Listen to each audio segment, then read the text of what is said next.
চট্টগ্রামে বিমান বাহিনীর প্রশিক্ষণ বিমান বিধ্বস্তের ঘটনায় অসীম জাওয়াদ নামের এক পাইলট নিহত হয়েছে। হাসপাতালে চিকিৎসাধীন কো পাইলট সোহান। সকালে বিমান বাহিনীর বিমানটি ওড়ার সময় পেছনের অংশে আগুন লেগে কর্ণফুলী নদীতে আছড়ে পড়ে। এ সময় প্যারাশুটে করে বিমান থেকে বের হওয়ার সময় আহত হন 2 পাইলট।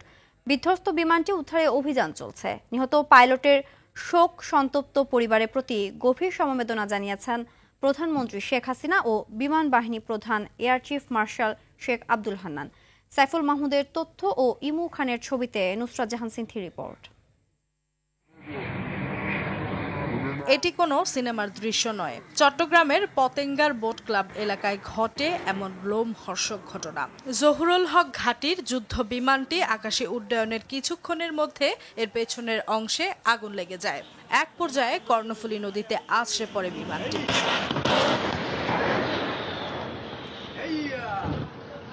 প্রাণ বাঁচাতে প্যারাশুটে করে নদীতে ঝাঁপিয়ে পড়েন বিমানে থাকা 2 পাইলট। আহত অবস্থায় তাদের উদ্ধার করে পতেঙ্গার বানৌজা এশাখা হাসপাতালে ভর্তি করা হয়। চিকিৎসাধীন অবস্থায় বেলা 12টার দিকে মৃত্যু হয় পাইলট স্কোয়াড্রন লিডার অসীম জাওয়াদের। কো পাইলট উইং কমান্ডার সোহান চিকিৎসাধীন আছেন। অনেক জোরে একটা আওয়াজ হয়েছে, বিস্ফোরণের মতো একটা আওয়াজ হয়েছে হেলিকপ্টারের। আওয়াজ হওয়ার সাথে আমরা উপরের দিকে তাকাইছে দেখেন এখান থেকে 2টা প্যারাশুট দিয়া মানুষ নামার দিকে ফিরতেছে। ফরার সাথে সাথে কিছুক্ষণ মাছ বরাবর হচ্ছে, বিমানটাও হচ্ছে, ফরার সাথে সাথে বিমানটা ডুবে গেছে। 2 সাইড দিয়ে 2টা লোক বাইরে আইছে প্যারাশুট দিয়া, একটা ডাইন সাইড দিয়ে একটা বাম সাইড দিয়া। যে ডাইন সাইড দিয়ে বাইরে আইছে ওই প্যারাশুটটা পুরা দমে খোলা ছিল, যে বাম সাইড দিয়ে বাইরে আইছে ওই প্যারাশুটটা পুরা দমে খোলা ছিল না। পরের লোকজন আমরা বললাম যে তাড়াতাড়ি গাড়ির থেকে লোক যাও, কে তাড়াতাড়ি উদ্ধার করো, কেউ আসতেছে না। তখন এই 11 নম্বর গাড়ির থেকে লোক 2টা বোট গেল, বোট গিয়ে উঠে তারপরে আমাদের জাহাজে 5 দিয়ে নিয়ে গেল আর কি উঠাইয়া। এদিকে বিধ্বস্ত বিমানটি কর্ণফুলী নদীতে তলিয়ে গেছে। সেটি উদ্ধারে কাজ করছে নৌবাহিনী ও দমকল বাহিনীর ডুবুরি দল সহ বন্দর কর্তৃপক্ষের কর্মীরা। নেভির যে একটা সোলার মেশিন আছে, যেখানে নেভির অফিসার আমাকে যেটা বলছে, সোলার মেশিনটা আসলে ওই সোলার মেশিন দিয়ে ওটাকে আইডেন্টিফাই করবে। আইডেন্টিফাই করার পর ওদের ডাইভিং টিম, আমাদের ডাইভিং টিম নেমে ওইটাকে শনাক্ত করে তারপর ওটা টেনে নিয়ে আসবে।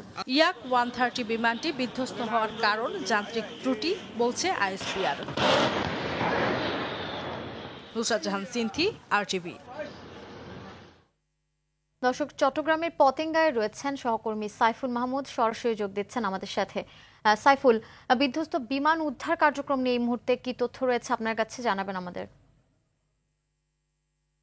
জি, আপনারা যেমনটি জানতে চেয়েছিলেন, এই মুহূর্তে কিন্তু উদ্ধার অভিযান চলমান রয়েছে। কবে নাগাদ আসলে উদ্ধার অভিযান ওনারা বন্ধ করবে সেটি বলতে পারেনি। আমরা কিন্তু নৌবাহিনীর আইএসপিআর এর সাথে কথা বলেছিলাম, তারা জানিয়েছেন উদ্ধার অভিযান চলমান থাকবে। তবে রাতে উদ্ধার অভিযান চলমান থাকবে কিনা সেটা নিশ্চিত করেনি, যেহেতু এখন সাগরে ভাটা পড়েছে, আরও কিছুক্ষণ পরে পানি আরেকটু কমবে, সেজন্য কিন্তু উদ্ধার অভিযান চলমান থাকবে। যত রাত হোক তারা উদ্ধার অভিযান চালিয়ে যাবেন বলে মোটামুটি ধারণা করা হচ্ছে, তবে উদ্ধার অভিযান বন্ধ করবে না। যতক্ষণ পর্যন্ত বিমানটিকে পাওয়া যাবে না ততক্ষণ পর্যন্ত উদ্ধার অভিযান চলমান থাকবে। যদি আজকে পাওয়া না যায়, আগামীকাল থেকে আবার উদ্ধার অভিযান শুরু করবে। ঠিক সকাল 10:30 সময় জহুরুল হক ঘাঁটি থেকে বিমানটি উড্ডয়ন করে। তার 2 মিনিটের মাথায় বিমানটির পিছনে অগ্নিকাণ্ডের ঘটনা ঘটে। এর পরপরেই 2 পাইলট বের হওয়ার চেষ্টা করেন। একজন কিন্তু তার প্যারাশুট নিরাপদে খুলে এই জন্য তিনি নিরাপদ স্থানে যেতে পারেন, আরেকজনের প্যারাশুট নিরাপদে খুলে নিবি যায়, তিনি কিন্তু সেই পানিতে পড়ে যায়। এবং এখানকার যারা লোকাল মাঝি ছিলেন নৌকার, তারা কিন্তু সাথে সাথে 2 জনকে উদ্ধার করার পরপরেই বিমান বাহিনীর হাতে দিয়ে দেন এবং সেখানে একজনকে দ্রুত 2 জনকে হাসপাতালে নিয়ে গেলে কর্তব্যরত চিকিৎসক একজনকে মৃত ঘোষণা করেন। তার নামাজের জানাজা রাত 8টার সময় অনুষ্ঠিত হবে বলে আইএসপিআর পক্ষ থেকে জানানো হয়েছে। তবে উদ্ধার অভিযান চলমান থাকবে। মানে কবে নাগাদ আসলে এই উদ্ধার অভিযান বন্ধ হবে সেটা এখনো বলা হয়নি। যতক্ষণ পর্যন্ত পাওয়া যাবে না ততক্ষণ পর্যন্ত উদ্ধার অভিযান চলমান থাকবে বলে জানিয়েছেন আইএসপিআর এর পক্ষ থেকে। এই ছিল আমার কাছে উদ্ধার অভিযান নিয়ে সর্বশেষ তথ্য। জি, ধন্যবাদ আপনাকে। দর্শক, চট্টগ্রামের পতেঙ্গা থেকে জানাচ্ছিলেন সহকর্মী সাইফুল মাহমুদ। চট্টগ্রামে বিমান বাহিনীর প্রশিক্ষণ বিমান বিধ্বস্তে নিহত পাইলট মোহাম্মদ আসিম জাওয়াদের বাড়ি মানিকগঞ্জে। সেখান থেকে সরাসরি যুক্ত হচ্ছেন সহকর্মী জাহাঙ্গীর আলম বিশ্বাস। জাহাঙ্গীর, আপনি তো নিহত পাইলটের গ্রামের বাড়িতে আছেন, তো সেখানে কি অবস্থা দেখছেন, জানাবেন। সিনথিয়া, আপনি ঠিকই বলেছেন যে আমাদের যুদ্ধ যে প্রশিক্ষণ বিমান, সেই বিমানের যিনি আসিম জাওয়াদ রিফাতের বাড়িতে আমি আছি। এই বাড়িতে আসলে এখন আমরা দেখছি যে অত্যন্ত শোকাবহ একটি পরিস্থিতি এখানে বিরাজমান। এখানে তার মাকে আমরা দেখছি, তিনি কিছুক্ষণ পর পর কিন্তু জ্ঞান হারাচ্ছেন। তাকে স্বজনরা সান্ত্বনা দেবার চেষ্টা করছেন। আসলে সান্ত্বনা দেওয়ার মতো ভাষাও নেই, উনি সান্ত্বনা নিচ্ছেন না। একটু পরপরই উনি কিন্তু আমরা দেখছি যে জ্ঞানহীন হচ্ছেন। অত্যন্ত শোকাবহ একটি পরিস্থিতি এখন বিরাজ করছে। আমরা জেনেছি যে এই আসিম জাওয়াদ রিফাত তার ছোটবেলা থেকেই কিন্তু পাইলট হওয়ার স্বপ্ন ছিল। অত্যন্ত মেধাবী, বাবা চিকিৎসক, মা অবসরপ্রাপ্ত স্কুল শিক্ষক। এই পরিবারের একটি মাত্র সন্তান ছিলেন তিনি। তার একটি 6 বছরের শিশুকন্যা এবং 1 বছরের ছেলে রয়েছে এবং স্ত্রী রয়েছে, এবং চিকিৎসক বাবা এবং অবসরপ্রাপ্ত শিক্ষক মা, এই হলো তার পরিবার। আমি এখন একটু তার সম্পর্কে একটু জানতে চাই, তার খালাতো ভাই, তার কাছ থেকে তার শৈশবকাল এবং তার সম্পর্কে একটু জানতে চাই। আসিম জাওয়াদ রিফাত আমার মেজো খালার ছেলে। ও ব্যক্তিগত জীবনে অনেক মেধাবী ছাত্র ছিলেন এবং অনেক বিনয়ী ছিলেন।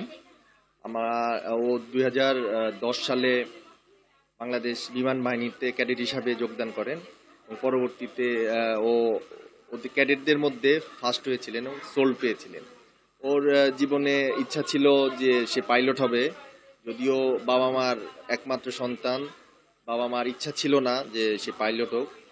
বাবা মার ইচ্ছা দূর করে সে নিজের ইচ্ছায় পাইলট হয়েছে। পরবর্তীতে সে যতগুলা ট্রেনিং হয়েছিল সেখানে সে ফার্স্ট হয়েছে জানা মতে। আপনি রাশিয়াতে, চায়নাতে, ইন্ডিয়াতে, পাকিস্তানে ফার্স্ট হয়েছে এবং বাংলাদেশ বিমান বাহিনীর একজন চৌকস দক্ষ অফিসার ছিলেন। তো ছোটবেলা থেকেই অনেক মেধাবী ছাত্র ছিলেন। আমরা শুনছিলাম তার পরিবারের কাছ থেকে শুনছিলাম। আমরা এই শোকাবহ এই পরিবার কাছ থেকে আমরা এখনকার মতো বিদায় নিচ্ছি। সিনথিয়া, ধন্যবাদ। বাংলাদেশ থেকে টিকিট বিক্রির টাকা ছাড় করতে না পারায় ক্রমাগত ভাড়া বাড়াচ্ছে বিদেশি এয়ারলাইন্সগুলো। আন্তর্জাতিক গন্তব্যে 2 গুণ পর্যন্ত ভাড়া বেড়েছে। এতে চরম ভোগান্তিতে যাত্রীরা। ইন্টারন্যাশনাল এয়ার ট্রান্সপোর্ট অ্যাসোসিয়েশন আয়াটা জানায়, বিদেশি বিমান সংস্থার 32 কোটি 30 লাখ ডলার আটকে আছে। বেসামরিক বিমান পরিবহন মন্ত্রী জানান, এর মধ্যে কিছু বকেয়া পরিশোধ করা হয়েছে, ধাপে ধাপে বাকিটাও দেয়া হবে। বিস্তারিত দেখুন সাদিয়া কানিজের রিপোর্টে। সময়ের সাথে যেন পাল্লা দিয়ে বাড়ছে আন্তর্জাতিক গন্তব্যে বিদেশি এয়ারলাইন্সের ভাড়া। চাপ সামলাতে হিমশিম দশা নিয়মিত যাত্রীদের। কয়েক মাস আগেও চায়নার একটি গন্তব্যে যাওয়া আসার টিকিটের দাম ছিল 40,000 টাকা, আর এখন কেবল যেতেই লাগছে 32,000। রিটার্ন টিকিট সহ প্রায় 40,000 টাকার মতো ছিল। এখন আমাদের যাওয়ার টিকিটটাই হয়ে গেছে 32,000 টাকা, 35,000 টাকা। সো এরকম হলে আমাদের জন্য অনেক টাফ হয়ে যায়। অথচ প্রতিবেশী দেশ থেকে একই গন্তব্যের টিকিটের দাম অনেক কম। শুধু চায়না না, ভাড়া বেড়েছে ইউরোপ, আমেরিকা, মধ্যপ্রাচ্য সহ সব গন্তব্যে। সেই সাথে কমেছে ফ্লাইট সংখ্যা। অবশ্যই প্রেসার পড়ে যাচ্ছে, যে কোনো জিনিসের দাম বাড়াটাই তো ক্ষতিকর। আমরা জব করছি, তো আমাদের জন্য হয়তো সমস্যা হয় না, আমরা স্যালারি পাই, বেতন পাই, কিন্তু এখানে কিন্তু বাংলাদেশে অনেক স্টুডেন্ট আছে, তাদের জন্য এই টিকিট কস্টটা অনেক বেশি। বাংলাদেশ সরকারের অবশ্যই এই বিষয়ে পদক্ষেপ নেওয়া উচিত। মাননীয় মন্ত্রী আছে, সংশ্লিষ্ট দপ্তর আছে। ম্যাক্সিমাম আপনার ভালো ভালো এয়ারলাইন্সগুলোতে টিকিটের প্রাইস অনেক বেশি, আবার ডিরেক্ট কোনো আপনার ফ্লাইট এখন হয় না। সম্প্রতি এক বিজ্ঞপ্তিতে ইন্টারন্যাশনাল এয়ার ট্রান্সপোর্ট অ্যাসোসিয়েশন জানায়, বাংলাদেশে বিদেশি এয়ারলাইন্সগুলোর টিকিট বিক্রির 32 কোটি 30 লাখ ডলার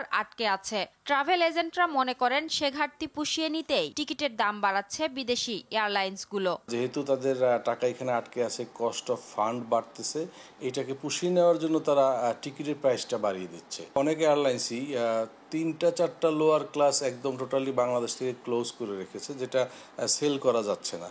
কিন্তু একই সময়ে বাংলাদেশের বাইরে যে কোনো দেশ থেকেই কিন্তু ওই লোয়ার ক্লাসগুলো টিকিট বিক্রি হচ্ছে। বেসামরিক বিমান পরিবহন ও পর্যটন মন্ত্রী বলেন, বৈশ্বিক কারণে ডলার সংকট আর মুদ্রাস্ফীতির মতো অবস্থা তৈরি হয়েছে, যার ফলে বকেয়া বেড়েছে। বিশ্ব পরিস্থিতির কারণে ডলার সংকট, মুদ্রাস্ফীতি, এটার কারণে বাংলাদেশেও আমরা কিছুটা কষ্ট করছে এবং বিভিন্নভাবে এটাকে আমরা ট্যাকেল দেওয়ার চেষ্টা করছি। ইতিমধ্যে বেশ কিছু এয়ারলাইন্সকে বাংলাদেশ ব্যাংক টাকা ক্লিয়ার করেছে, আর বাকিদেরটাও আস্তে আস্তে ক্লিয়ার করা হবে।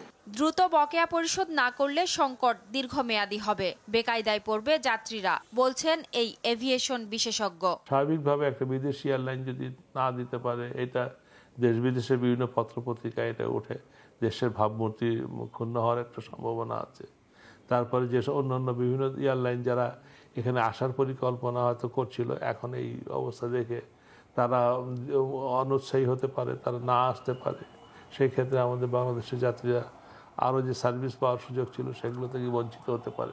গেল বছরও বকেয়া পরিশোধের জন্য আয়াটা বাংলাদেশ, পাকিস্তান সহ আরও 3টি দেশকে নোটিশ দিয়েছিল। এরই মধ্যে সেই দেশগুলোর সংকট কাটিয়ে উঠেছে। সাদিয়া কানিজ, আরটিভি, ঢাকা। শেয়ারবাজারে সরকারি কোম্পানিগুলোকে অন্তর্ভুক্ত করতে অর্থ মন্ত্রণালয়কে নির্দেশনা দিয়েছেন প্রধানমন্ত্রী শেখ হাসিনা। সকালে রাজধানীর শেরেবাংলা নগরে জাতীয় অর্থনৈতিক পরিষদের নির্বাহী কমিটি একনেক সভায় এই নির্দেশনা দেন তিনি। চলতি সভায় শেখ হাসিনা মেডিকেল বিশ্ববিদ্যালয় সহ 10টি প্রকল্পের অনুমোদন দেওয়া হয়, যার মোট ব্যয় ধরা হয়েছে 5,563 কোটি টাকা। এর মধ্যে সরকার দেবে 5,203 কোটি 21 লাখ টাকা, আর বাকিটা আসবে বিদেশি সহায়তা থেকে। বৈঠক শেষে সংবাদ সম্মেলনে পরিকল্পনা মন্ত্রী এসব তথ্য তুলে ধরেন। ডলারের রেট বাড়াতে আমদানিতে প্রভাব না পড়লেও রপ্তানির উপরে ভয়াবহ প্রভাব পড়বে বলে জানিয়েছেন প্রধানমন্ত্রীর বেসরকারি শিল্প ও বিনিয়োগ বিষয়ক উপদেষ্টা সালমান এফ রহমান। সকালে রাজধানীর একটি হোটেলে American chamber of commerce in Bangladesh ও যুক্তরাষ্ট্রের ঢাকা দূতাবাস যৌথ আয়োজনে অনুষ্ঠিত 29তম ইউএস ট্রেড শোর উদ্বোধন শেষে সাংবাদিকদের প্রশ্নের জবাবে একথা বলেন তিনি। একই অনুষ্ঠানে ডাক, টেলিযোগাযোগ ও তথ্য প্রযুক্তি প্রতিমন্ত্রী জুনাইদ আহমেদ পলক বলেন, বিশ্বের মোট চাহিদার 16% আউটসোর্সিং করছে বাংলাদেশের তরুণরা। এছাড়াও এআই, মেশিন লার্নিং সহ বিভিন্ন অর্জনে বাংলাদেশের জিডিপির আকার ভিয়েতনামকে ছাপিয়ে এখন সিঙ্গাপুরের সমান।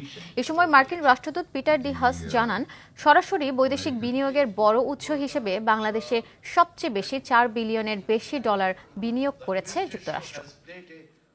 এটাতে কিন্তু আমাদের আমদানির উপরে ইম্প্যাক্ট হবে না, বিকজ আমদানি যেটা হচ্ছিল সেটা অলরেডি কিন্তু হাই ডলার রেটেই হচ্ছিল।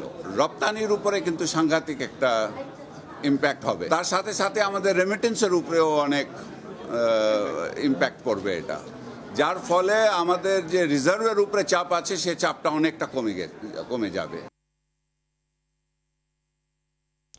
415 জন হজ যাত্রী নিয়ে চলতি বছরে বাংলাদেশ বিমানের প্রথম হজ ফ্লাইট জেদ্দা পৌঁছেছে। এর আগে সকাল 7:20 বিমান বাংলাদেশ এয়ারলাইন্সের ফ্লাইটটি সৌদি আরবের উদ্দেশ্যে ঢাকার হযরত শাহজালাল আন্তর্জাতিক বিমানবন্দর ছেড়ে যায়। সংশ্লিষ্ট সকল সংস্থাকে সর্বোচ্চ আন্তরিকতার সাথে হজ যাত্রীদের সেবা দেওয়ার আহ্বান জানিয়েছেন ধর্মমন্ত্রী ফরিদুল হক খান। রফিকুল ইসলামের রিপোর্ট। মুসলিম উম্মার ঐক্য ও ভ্রাতৃত্বের মহাসম্মেলন পবিত্র হজ, আর তাই মহান আল্লাহ তাআলার সন্তুষ্টি অর্জনের জন্য বায়াতুল্লাহর পথে রওনা হওয়া। চাঁদ দেখা সাপেক্ষে পবিত্র হজ পালিত হতে পারে আগামী 16 জুন। সরকারি বেসরকারি ব্যবস্থাপনায় এবছর বাংলাদেশ থেকে মোট 85,257 জনের হজ পালনের কথা রয়েছে। পবিত্র মক্কায় হজ পালনের সময় নিজ পরিবার, স্বজন, দেশ ও সমগ্র মুসলিম উম্মার মঙ্গল কামনায় দোয়া করবেন বলে জানান হজযাত্রীরা। আমরা দোয়া করব ফিলিস্তিনি ভালোভাবে তারা স্বাধীনতা অর্জন করতে পারে। বিভিন্ন অঞ্চলে মুসলমানরা নিপীড়িত, নির্যাতিত হইতেছে, তারা যাতে পরিত্রাণ পায়, তারা যাতে শান্তিতে থাকতে পারে, এই হলো আমার প্রার্থনা। হজযাত্রার সার্বিক ব্যবস্থাপনা নিয়ে সন্তোষ জানান তারা। হজের সার্বিক ব্যবস্থাপনাটা এখন আজকে যেটুকু দেখতেছি মোটামুটি ভালো। ধর্ম মন্ত্রণালয়ের পক্ষ থেকে যে সার্ভিসগুলো দিচ্ছেন অত্যন্ত আন্তরিকতার সাথে, প্রি রেজিস্ট্রেশন থেকে শুরু করে আপ টু হজ পর্যন্ত সবকিছু অনলাইন, ডিজিটালাইজড এবং ব্যবস্থাটা ভালো। বাংলাদেশ বিমানের প্রথম ফ্লাইটের উদ্বোধন ও হজযাত্রীদের বিদায় জানাতে বিমানবন্দরে উপস্থিত ছিলেন ধর্মমন্ত্রী সহ সংশ্লিষ্টরা।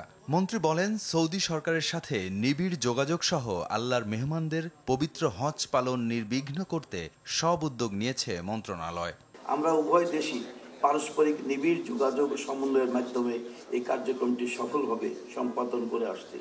আল্লাহর মেহমানদেরকে সেবা প্রদানের ক্ষেত্রে আমাদের সর্বোচ্চ আন্তরিকতা অবশ্যই থাকতে হবে। প্রথম দিনে সৌদি আরবের উদ্দেশ্যে পাড়ি জমাবে মোট 7টি ফ্লাইট। রফিকুল ইসলাম, RTV, ঢাকা। তিস্তা বহুমুখী প্রকল্পে সহায়তা করতে আগ্রহী ভারত। দুদেশের স্বার্থ পূরণ হয় সে বিষয়টি লক্ষ্য রেখেই সহায়তা করবে দেশটি। ভারতের পররাষ্ট্র সচিব বিনয় মোহন কোয়েত্রার সঙ্গে বৈঠক শেষে একথা জানালেন পররাষ্ট্রমন্ত্রী ডক্টর হাসান মাহমুদ। সীমান্তে মারণাস্ত্র ব্যবহার না করার ব্যাপারে আলোচনা চলছে বলে জানালেন পররাষ্ট্র সচিব মাসুদ বিন মোমেন। এছাড়া ডোনাল্ড লুর সফরের পর যুক্তরাষ্ট্রের সাথে সম্পর্ক শীতল হওয়ার বিষয়ে আশাবাদী বাংলাদেশ। শরীয়ত খানের রিপোর্ট। সফরের দ্বিতীয় দিন বৃহস্পতিবার সকালে পররাষ্ট্রমন্ত্রী ডক্টর হাসান মাহমুদের সঙ্গে সৌজন্য বৈঠক করেন ভারতের পররাষ্ট্র সচিব। স্বল্প সময়ের বৈঠকে আলোচনা হয় দুই দেশের কানেক্টিভিটি বাড়ানো, ভারতের ভিসা সহজীকরণ সহ গুরুত্বপূর্ণ নানা বিষয় নিয়ে। সীমান্তে যে মাঝে মধ্যে অ্যাট্রোসিটিস হয়, সীমান্ত হত্যা হয়, সেটি নিয়েও বিস্তারিত আলোচনা হয়েছে। নন লিথাল উইপন ব্যবহার করার উপর আমরা গুরুত্ব আরোপ করেছি এবং তিনি জানিয়েছেন যে তাদের বর্ডার সিকিউরিটি গার্ডকে তারা নির্দেশনা দিয়েছেন এবং তারা সেটি অনুসরণও করেন যে নন লিথাল উইপন ব্যবহার করা। কিন্তু অনেক ক্লোজ প্রক্সিমিটিতে যখন নন লিথাল উইপন ব্যবহার করা হয় সেটি তখন লিথাল হয়ে যায়, সেই জন্য অনেক সময় ক্যাজুয়ালিটি হয়। তিস্তা বহুমুখী প্রকল্পের বিষয়টি গুরুত্ব পায় বৈঠকে। তিস্তা নিয়ে আলোচনা হয়েছে। আমরা তিস্তায় আপনারা জানেন যে আমরা একটি বৃহৎ প্রকল্প নিয়েছি, তো ইন্ডিয়া সেখানে ফিন্যান্স করতে চায়। তা আমি যেটা বলেছি সেটি হচ্ছে এই তিস্তা যে প্রকল্পটি বাস্তবায়ন করা হবে সেটি আমাদের নিড অনুযায়ী হতে হবে, আমাদের নিড যাতে ফুলফিল হয় সেভাবে হতে হবে। প্রতিবেশী দেশগুলো থেকেও বাংলাদেশে শান্তিপূর্ণভাবে স্থানীয় সরকার নির্বাচন হয়েছে বলে জানান ডক্টর হাসান মাহমুদ। তিস্তা নিয়ে আলোচনা হয়েছে। এরপর আনুষ্ঠানিক বৈঠকে বসেন বাংলাদেশ ও ভারতের পররাষ্ট্র সচিব। বাংলাদেশের সাথে সম্পর্ক এগিয়ে নেয়ার অংশ হিসেবে যুক্তরাষ্ট্রের দক্ষিণ ও মধ্য এশিয়া বিষয়ক সহকারী পররাষ্ট্রমন্ত্রী ডোনাল্ড লু ঢাকা সফরে আসছেন বলে জানান পররাষ্ট্র সচিব। শরীয়ত খান, RTV, ঢাকা। ২৬ বছর পর রায় হলো জনপ্রিয় চিত্রনায়ক সোহেল চৌধুরী হত্যা মামলার। তবে খালাস দেওয়া হয়েছে বেশিরভাগ আসামিকেই। সাক্ষ্য প্রমাণের অভাবে চার্জশিটে উল্লেখিত কিলিং মিশনে অংশ নেওয়া শীর্ষ সন্ত্রাসী ইমনকেও খালাস দিয়েছে আদালত। তবে মূল পরিকল্পনাকারী পলাতক আজিজ মোহাম্মদ ভাই সহ ৩ জনকে দেওয়া হয়েছে যাবজ্জীবন কারাদণ্ড। দুপুরে ঢাকার দ্রুত বিচার ট্রাইব্যুনাল ২ এর বিচারক অরুণাভ চক্রবর্তী এই রায় ঘোষণা করেন। সুমন তানভীরের সহায়তায় জানাচ্ছেন শাকিবুর রহমান।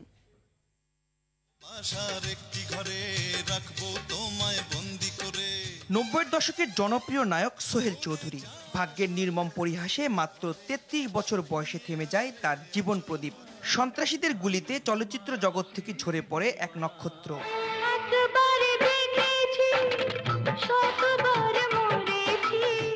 ডিবির তদন্তে উঠে আসে খুনের পেছনের লোমহর্ষক কাহিনী। বনানীর ট্রাম্প ক্লাবে গান বাজনা বন্ধ করতে বলায় ভাড়াটে খুনিদের পরিকল্পিতভাবে হত্যা করা হয় এই নায়ককে, যার পেছনে কলকাঠি নাড়েন ব্যবসায়ী আজিজ মোহাম্মদ ভাই সহ ট্রাম্প ক্লাবের মালিক বান্টি ইসলাম ও আশিস রায় চৌধুরী। পরবর্তীতে এ ৩ জন সহ ৯ আসামির নাম উল্লেখ করে চার্জশিট দেয়া হলেও বছরের পর বছর ঝুলে থাকে মামলাটি। অবশেষে ঘটনার ২৬ বছর পর বৃহস্পতিবার ঢাকার দ্রুত বিচার ট্রাইব্যুনাল ২ এর বিচারক অনুরাভ চক্রবর্তী মামলার রায় দিলেন। এ সময় ৯ আসামির ২ জন আদালতে হাজির ছিলেন। রায়ে ব্যবসায়ী আজিজ মোহাম্মদ ভাই সহ ৩ আসামিকে যাবজ্জীবন কারাদণ্ড দেন আদালত। তবে সাজা পাননি সোহেল চৌধুরীকে গুলি করা শীর্ষ সন্ত্রাসী ইমন ও মামুন সহ ৬ জন। এই ঘটনার সাথে আমার ক্লায়েন্ট সানজিদুল ইসলাম ও ইমন কোনোভাবে জড়িত ছিল না, কিন্তু আমাকে ২০০৮ সাল থেকে এই মামলায় গ্রেপ্তার দেখিয়ে ১৬টা বছর আমি জামিনও পাইনি। আসামি পক্ষ থেকে প্রমাণ করতে পেরেছি যে আসামি ইমন, সানজিদুল ইমন ঘটনার সময় উপস্থিত ছিল না। রায় ঘোষণার সময় আদালত বলেন সাক্ষীরা গা বাঁচিয়ে সাক্ষ্য দিয়েছেন। গায়েব করা হয়েছে মামলার সিডিও। সেখানে বান্টি ইসলাম আর তারা ওখানে ছিল এবং তাদের পরিকল্পনা, তাদের উপস্থিতি এই ঘটনা ঘটেছে। অতএব এখানে অন্যান্য সাক্ষী যারা দিয়েছে তারা প্রত্যেকেই এদের কথা বলেছে। আদালতের যে অবজারভেশন সেখানে স্পষ্ট বলেছেন যে যেহেতু এই সাক্ষী যারা দিয়েছে তারা গা বাঁচিয়ে সাক্ষী দিয়েছে এবং তাদের চেষ্টা করা হয়েছে যে আসামিদেরকে এই মামলা থেকে কিভাবে খালাস করানো যায়। তবে রহস্যজনকভাবে সোহেল চৌধুরীর পরিবারে কারো দেখা মেলেনি আদালতে। রায়ের বিরুদ্ধে উচ্চ আদালতে যাওয়ার আভাস দিয়েছেন রাষ্ট্রপক্ষের আইনজীবীরা। সাকিবুর রহমান, RTV, ঢাকা। উপজেলা নির্বাচনের খবর। নীলফামারীর ডোমার উপজেলা পরিষদ নির্বাচনে পরাজয়ে মেনে নিতে না পারায় ফলাফল ঘোষণার সময় নির্বাচনী কন্ট্রোল রুমে হামলা চালিয়েছে আনারস প্রতীকের চেয়ারম্যান প্রার্থী তোফায়েল আহমেদের ভাই ও সমর্থকরা। এ সময় তারা পুলিশের সঙ্গে ধাওয়া পাল্টা ধাওয়া, ইট পাটকেল নিক্ষেপ সহ দেশীয় অস্ত্র ব্যবহার করে নানা অপকর্ম চালায়। এতে পুলিশ ও বিজয়ী চেয়ারম্যান সরকার ফারহানা সুমির অন্তত 20 জন সমর্থক আহত হয়েছে। পরে টানা 6 ঘণ্টা চেষ্টায় বেশ কয়েক রাউন্ড রাবার বুলেট ছুড়ে পরিস্থিতি নিয়ন্ত্রণে আনে আনসার পুলিশ, বিজিবি ও র্যাব। এ ঘটনায় 5 জনকে আটক করে পুলিশ।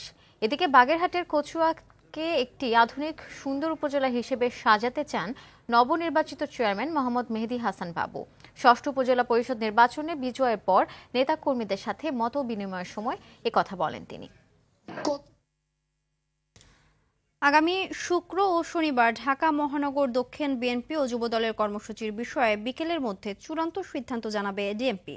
সকালে রাজধানীর মিন্টো রোডে ডিএমপি কার্যালয়ে কর্মসূচি নিয়ে ডিএমপির অতিরিক্ত কমিশনার খন্দকার মহিদের সঙ্গে বিএনপির 3 নেতার আলোচনা হয়। আলোচনায় অংশ নেন ঢাকা মহানগর দক্ষিণ বিএনপির আহ্বায়ক আব্দুস সালাম, সদস্য সচিব রফিকুল আলম মজনু, বিএনপির প্রচার সম্পাদক শহীদউদ্দিন চৌধুরী অ্যানি। আলোচনায় 28 অক্টোবর সমাবেশ প্রসঙ্গ উঠে আসে।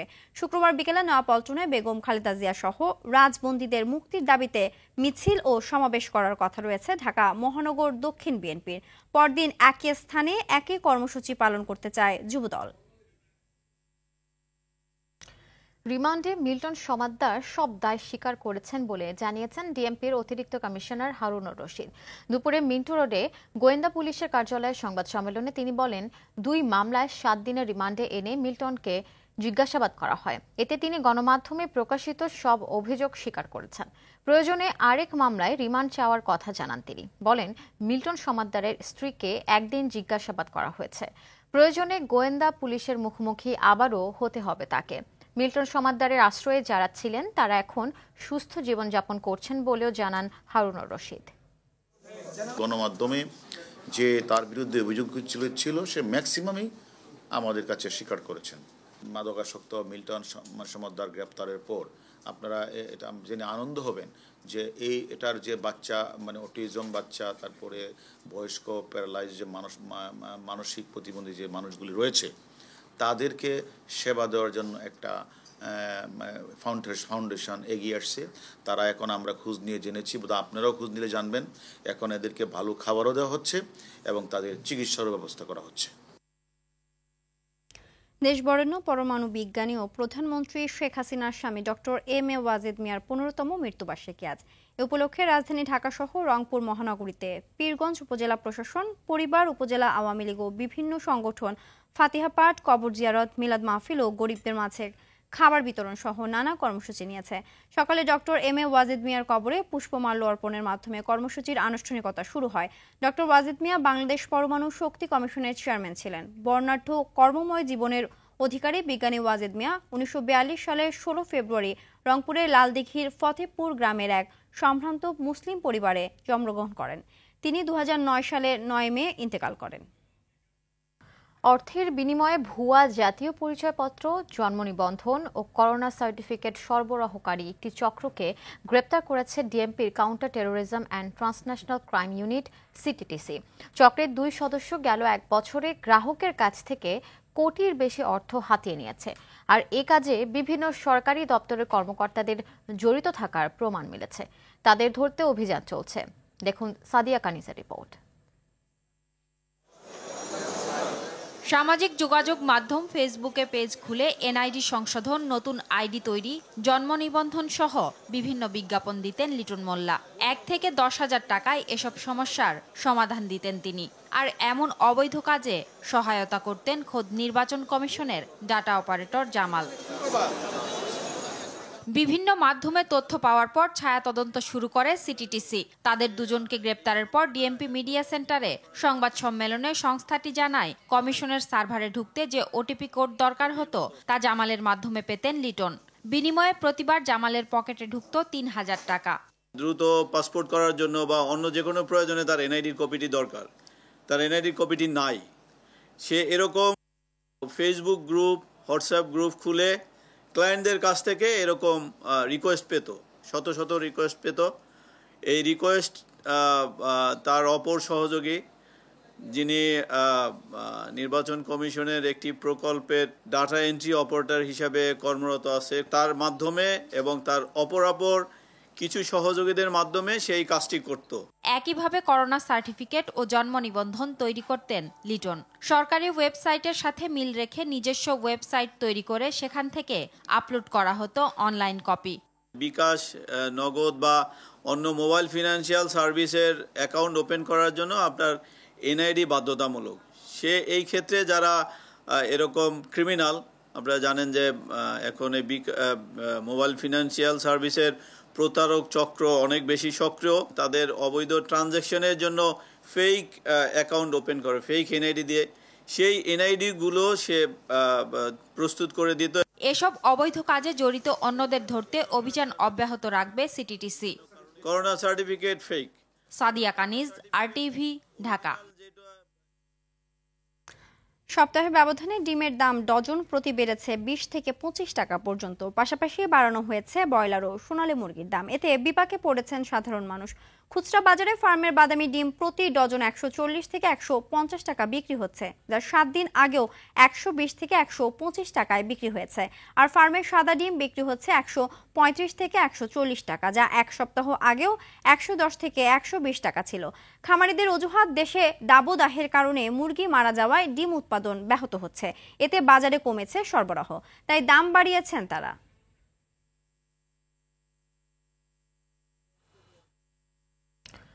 ঢাকার দোহারে মা ও মেয়ের ঝুলন্ত মরদেহ উদ্ধার করেছে পুলিশ। বুধবার সন্ধ্যায় উপজেলার বিলাসপুর ইউনিয়নের দেবীনগর এলাকায় নিজ বাড়ি থেকে তাদের মরদেহ উদ্ধার করা হয়। নিহতরা হলেন ওই গ্রামের সৌদি প্রবাসী সিরাজ শেখের স্ত্রী কাজল ও তার 1.5 বছরের মেয়ে তাবাসসুম। নিহতের শাশুড়ি জানান, কাজলের ঘরের দরজা বন্ধ থাকায় তাকে ডাকাডাকি করলেও সাড়া না দেওয়ায় প্রতিবেশীদের ডেকে আনেন। পরে দরজা ভেঙে ফ্যানের সঙ্গে ঝুলন্ত কাজলের এবং বিছানা থেকে তার মেয়ের নিথর দেহ উদ্ধার করা হয়। ঘটনাস্থল থেকে একটি চিরকুট উদ্ধার করা হয়েছে। এটি হত্যা নাকি আত্মহত্যা তা নিয়ে তদন্ত করা হবে বলে জানিয়েছেন পুলিশ। ব্রাহ্মণবাড়িয়ার কসবায় যৌতুকের জন্য নির্যাতন করে সাইমা আক্তার নামে অন্তঃসত্ত্বা গৃহবধূকে হত্যার অভিযোগ উঠেছে স্বামী ও শ্বশুর বাড়ির বিরুদ্ধে। বুধবার রাতে উপজেলার খারেরা ইউনিয়নের কেরাই গ্রামে এই ঘটনা ঘটে। সময় বাড়িতে কাউকে পাওয়া যায়নি বলে জানায় নিহত সাইমার বড় ভাই শরীফুল ইসলাম। ঘটনার পর থেকে পলাতক রয়েছে গৃহবধূর স্বামী কবির হোসেন সহ পরিবারের লোকজন। এ ঘটনায় সাইমার বাবা ইসমাইল মিয়া বাদী হয়ে 5 জনকে আসামি করে কসবা থানায় মামলা দায়ের করেন। পাবনার ঈশ্বরদীতে মুলাডুলি রেল স্টেশন এলাকায় ট্রেনের লাইনচ্যুত 3টি বগি উদ্ধার করা হয়েছে। এতে 5 ঘন্টা পর সকাল 8টার দিকে ঢাকার সঙ্গে উত্তরাঞ্চলে রেল যোগাযোগ স্বাভাবিক হয়, তবে এতে কেউ হতাহত হয়নি। এতে বিভিন্ন স্টেশনে আটকা পড়ে বেশ কয়েকটি আন্তনগর ট্রেন। শিডিউল বিপর্যয়ে ভোগান্তিতে পড়েন যাত্রীরা। এদিকে ঢাকা চাকা লাইনচ্যুত হওয়ার ঘটনায় 3 সদস্যের তদন্ত কমিটি গঠন করা হয়েছে। এর আগে ভোর রাত 3টার দিকে ঢাকাগামী আন্তনগর বুড়িমারি এক্সপ্রেস ট্রেনের 3টি বগি লাইনচ্যুত হয়। পরে উদ্ধারকারী ট্রেন এসে বগি সরিয়ে নিলে রেল যোগাযোগ স্বাভাবিক হয়। ন্যাশনাল লাইফ ইন্স্যুরেন্স আন্তর্জাতিক সংবাদ। সর্বকালীন রেকর্ড ভেঙে উষ্ণতম মাসের তকমা পেল এপ্রিল 2024। এই চিত্র শুধু বাংলাদেশে নয়, দেশে দেশে চরম তাপমাত্রা বৃদ্ধি, খরা আর এক নাগাড়ে বৃষ্টির কারণে বিশ্বজুড়ে আবহাওয়ায় পরিবর্তন এসেছে। এ তথ্য দিয়েছে ইউরোপিয়ান ইউনিয়নের ক্লাইমেট এজেন্সি। বিশ্বব্যাপী উষ্ণায়নের জন্য এই ভয়াবহ অবস্থা বলে জানান সংস্থাটির পরিচালক কার্লো বুয়েনটেম্পো। ইমরুল হাসানের রিপোর্ট। এল নিনোর প্রভাব থেকে শুরু করে মানুষের পাপের ফল, এমন হাজারো কথার মাঝেই এবছরের এপ্রিলের গরম অতীতের সব রেকর্ড ভাঙল। সর্বকালের রেকর্ড ভেঙে উষ্ণতম মাসের তকমা পেল এপ্রিল 2024। ইউরোপিয়ান ইউনিয়নের climate agency Copernicus change services বা C3S বলছে, চলতি বছরের এপ্রিল উষ্ণতম তাপমাত্রার রেকর্ড ভেঙেছে। 1850 থেকে 1900 সালের মধ্যে এপ্রিলের গড় তাপমাত্রা ছিল 15.03 ডিগ্রি। তবে চলতি বছরে সেই তাপমাত্রা 1.58 ডিগ্রি বৃদ্ধি পেয়েছে। Not only that, in all likelihood, এ বছরের শুরুতে এল নিনো দাপট দেখাতে শুরু করেছিল। পূর্ব ক্রান্তীয় প্রশান্ত মহাসাগরের উপরিভাগের তাপমাত্রা মারাত্মক হারে বাড়তে শুরু করে। তবে এখন এই পরিস্থিতি কিছুটা আরামদায়ক হতে শুরু করেছে। পাশাপাশি গ্রিন হাউস গ্যাস এবং বিশ্বব্যাপী উষ্ণায়নের জেরে হাওয়া বদল আরও অনিবার্য হয়ে পড়েছে বিশ্বের সর্বত্র। গেল 12 মাসে অর্থাৎ 2023 সালের মে থেকে 2024 সালের এপ্রিল পর্যন্ত বিশ্বব্যাপী তাপমাত্রা অস্বাভাবিক হারে বেড়েছে। বিশেষজ্ঞরা বলছেন এবছরের এপ্রিল মাসে এশিয়া জুড়ে মারাত্মক তাপপ্রবাহ চলেছে। বাংলাদেশ ও ফিলিপাইনে স্কুল বন্ধ করতে বাধ্য হয়েছে কর্তৃপক্ষ। প্রতিবেশী ভারতে সর্বকালের রেকর্ড ভেঙেছে এপ্রিলের তাপমাত্রা। ইন্দোনেশিয়া, মালয়েশিয়া এবং মিয়ানমারেও মারাত্মক তাপপ্রবাহ দেখা গিয়েছে। একই সময়ে সংযুক্ত আরব আমিরাতে গেল 75 বছরের ইতিহাসে সর্বাধিক বৃষ্টিপাত হয়েছে। বন্যায় ভেসেছে সৌদি আরবও। আবহাওয়ার এই বৈরিতার জন্য বিজ্ঞানীরা মূলত জীবাশ্ম জ্বালানি পোড়ানোর ফলে নির্গত গ্রিন হাউস গ্যাসকে দায়ী করেছেন। ইমরুল হাসান, RTV। জিম্বাবুয়ের বিপক্ষে 5 ম্যাচ সিরিজের চতুর্থ টি-20তে কাল মাঠে নামবে বাংলাদেশ। মিরপুর শেরে বাংলা স্টেডিয়ামে খেলা শুরু হবে সন্ধ্যা 6টায়। বিশ্বকাপে নিজেদের পরখ করে নেওয়ার শেষ সুযোগটা কাজে লাগাতে চায় টিম টাইগার। নাজমুস সাকিবের রিপোর্ট। চট্টগ্রামে সিরিজের প্রথম 3 ম্যাচে জয় পেলেও হতাশ করে টপ অর্ডারদের ব্যাট। বোলারদের দাপটে ঢাকা পড়ে ব্যাটারদের সেই ব্যর্থতা। বিশ্বকাপের আগে নিজেদের ঝালিয়ে নেয়ার শেষ সিরিজে ব্যাটারদের অফ ফর্মে চিন্তিত দলও। মিরপুরে ম্যাচ পূর্ববর্তী সংবাদ সম্মেলনে সে কথা স্বীকার করলেন পেসার তাসকিন আহমেদ। ব্যাটিং বা বোলিং যেদিনই খারাপ হয়, বাইরের ফ্যান্স বা বাইরের যারাই আছেন সবার থেকে বেশি ডিসঅ্যাপয়েন্টেড কিন্তু আমরা সবার আগে, কারণ দিন শেষে আমাদেরই খেলতে হয় এবং আমরা কিন্তু কনসিস্টেন্টলি কাজ করেই যাচ্ছি কিভাবে আমাদের ব্যাটিং বা বোলিং আরো ইমপ্রুভ করা যায়। এটা আমরাও বুঝতে পারছি যে আমাদের এক্সপেকটেশন ওয়াইজ স্টার্ট হচ্ছে না, এটা নিয়ে কাজ হচ্ছে এবং আসলে সর্বোচ্চ চেষ্টা করা ছাড়া তার কোনো কিছুই হাতে নেই। তো চেষ্টা করে যাচ্ছি, আই হোপ সামনে বেটার কিছু হবে এবং ইনশাল্লাহ এই 2টা ম্যাচও আগের ম্যাচগুলো থেকে বেটার হবে ব্যাটিং। নিজেদের ফিরে পেতে মিরপুর হতে পারে আদর্শ। অনুশীলনেও দেখা যায় ব্যাটারদের নিয়ে কোচের সিরিয়াসনেস। সিরিজের চতুর্থ ম্যাচের আগে ব্যাটিংয়ে বাড়তি মনোযোগী হাতুরু সিং এর শিষ্যরা। ব্যাটাররা হতাশ করলেও নিজেদের জাত চেনাতে ভুল করেননি পেসাররা। শেষ 2 ম্যাচে সেই ছন্দটা ধরে রাখতে বদ্ধপরিকর লাল সবুজের গতি তারকারা। যেখানেই খেলতে নেমে, যাদের সাথে খেলতে নেমে সর্বপ্রথম লক্ষ্য থাকে জিতা।